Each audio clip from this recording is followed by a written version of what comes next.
মৃত্যুর মাধ্যমে আখিরাতের জীবন শুরু হয়।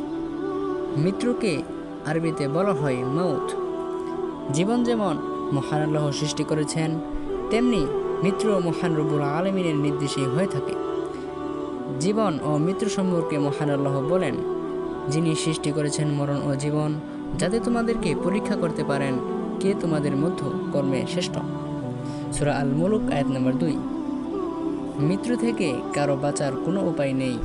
এ প্রসঙ্গে মহান আল্লাহ বলেন, কুল্লু নাফসিন যায়িকাতুল মাউত, জীব মাত্রই মৃত্যুর স্বাদ গ্রহণ করবে। সূরা আলে ইমরান আয়াত নম্বর 185।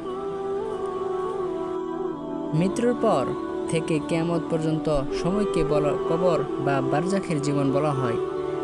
এ সম্পর্কে মহান আল্লাহ বলেন, ওমি ওয়ারাইহিম বারজাখুন ইলা ইয়াউমি ইয়াবআসুন, আর তাদের সামনে বারজাখ থাকবে পুনরুত্থান দিবস পর্যন্ত।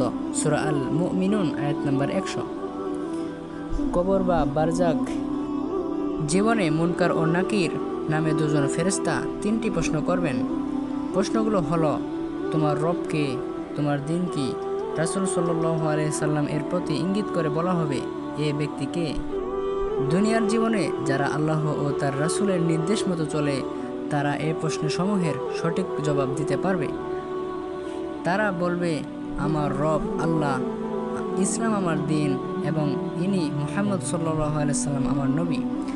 এরপর তাদের কবর হবে জান্নাতের মতো সুখের স্থান।